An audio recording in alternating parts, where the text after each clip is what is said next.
Good morning again. Um, this brief talk will be about I guess some concept from Eastern religions. Uh, I've spoken about Maya, the concept of illusion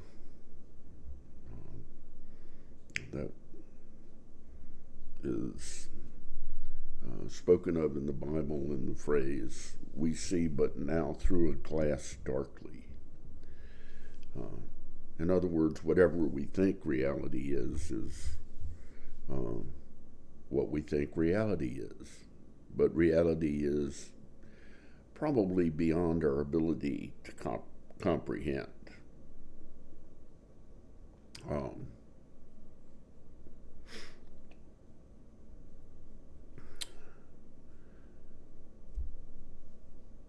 Years ago, I read the works of Hermann Hesse. Some people say Hermann Hesse, but I call him Hermann Hesse. Um, some of his works are, I feel, profound. My favorite was perhaps his shortest. It was Siddhartha. Um, the name Siddhartha comes from half of the name of the Buddha before he attained enlightenment, according to Buddhist scripture and lore. Uh, he was born Siddhartha Gautama. Uh, so that's where the name Siddhartha comes from. And then Hermann Hesse created, I think, a very insightful narrative about Siddhartha, using Gautama as Siddhartha's friend, secular friend. At any rate, the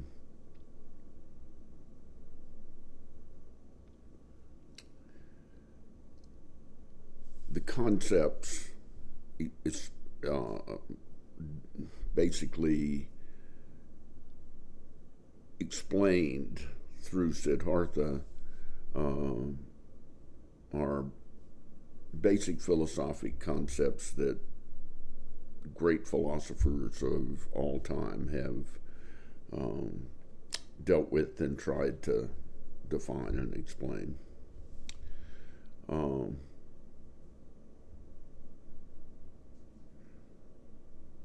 and some great comedians have also done the same.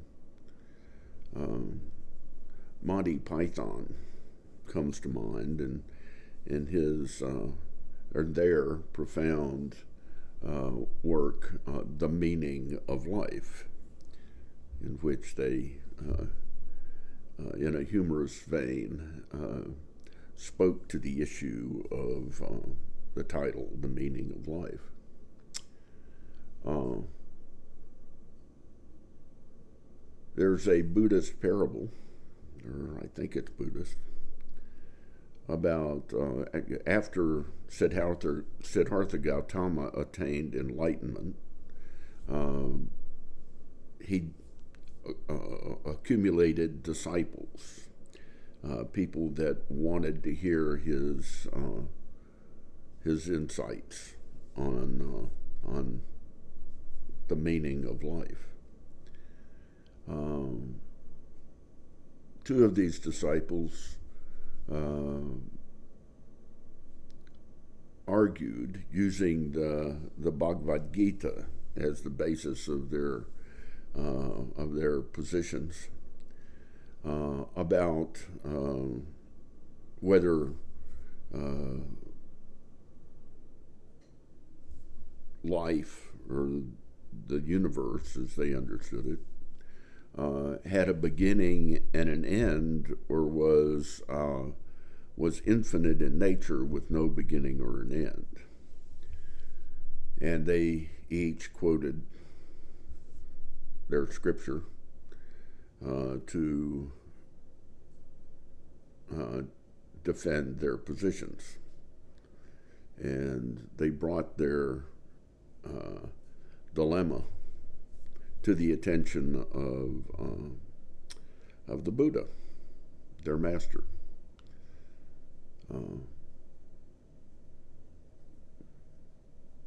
Like how many angels can dance on the head of a pin? Kind of a question. And the Buddha reprimanded them, for he said that they were wasting their time thinking about unanswerable questions, such as, is there a beginning, was there a beginning, and is there an end to the universe? And because it detracted from their real purpose as humans on this planet, their purpose being, according to the Buddha, to lessen human suffering. That's the job. That's their job. According to Buddhist philosophy, that's your job and that's my job. And we shouldn't waste our time doing other things other than doing what's karmically demanded of us, which is to lessen human suffering. Having taken this message to heart, I became a physician. Hopefully I have managed to, in my small way, lessen human suffering. In fact, the purpose of these little podcasts is, I hope, not self-aggrandizement, but an attempt to lessen human suffering by shedding a little light on subjects that, for the most part, remain somewhat in the shadows. Another wonderful parable from Eastern philosophy, we'll call it Buddhist, I don't know. I think probably my guru that I mentioned previously told me about it, or maybe I read it in the New Yorker, who knows. But at any rate, as the story goes, the great master, we'll just say the Buddha, developed a following and wandered with his robe and begging bowl from community to community, town to town, small village to small village, back in India, or that part of India of the day.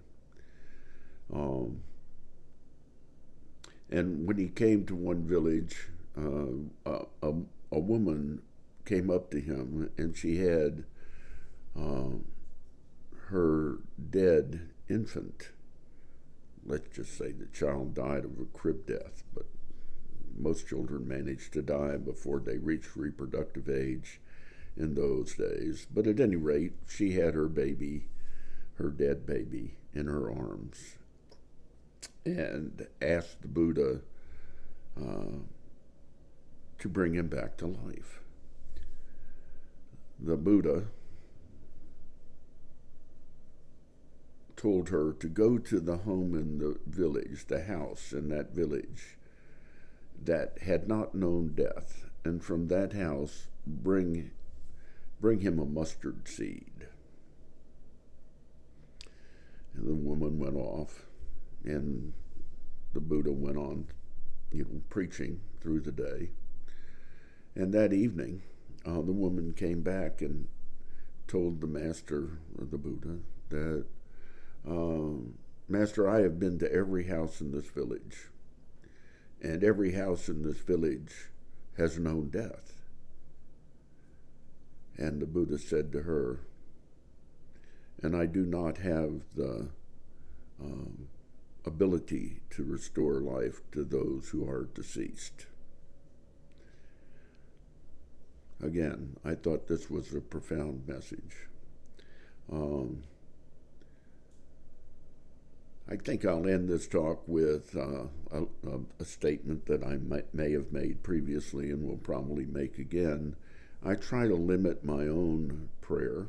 I have no idea who I'm praying to or what I'm praying to, but whatever it is, if it's anything, my prayer is, Father, I grew up in a paternalistic society where Jesus, not Mary, was Lord.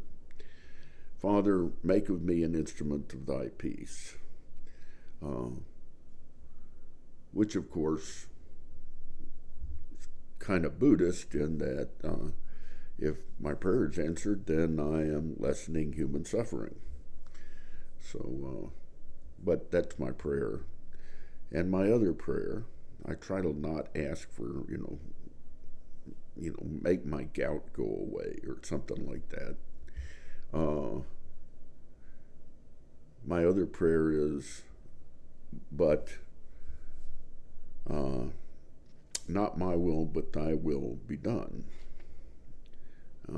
I think these are things that Jesus of Nazareth is supposed to have said.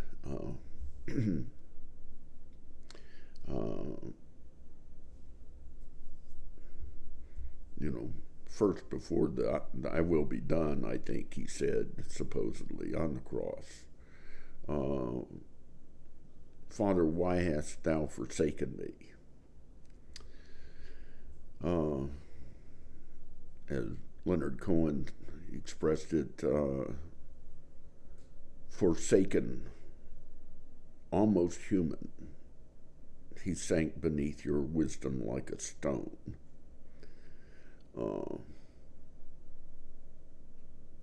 Anyway, those are my prayers, and they when I meditate, I try to throw those two prayers in there. Maybe when I inhale, make of me an instrument of thy peace, and when I exhale, but not my will, but thy will be done. Basically, accepting the reality that is my existence with its foibles and limitations. Anyway, amen.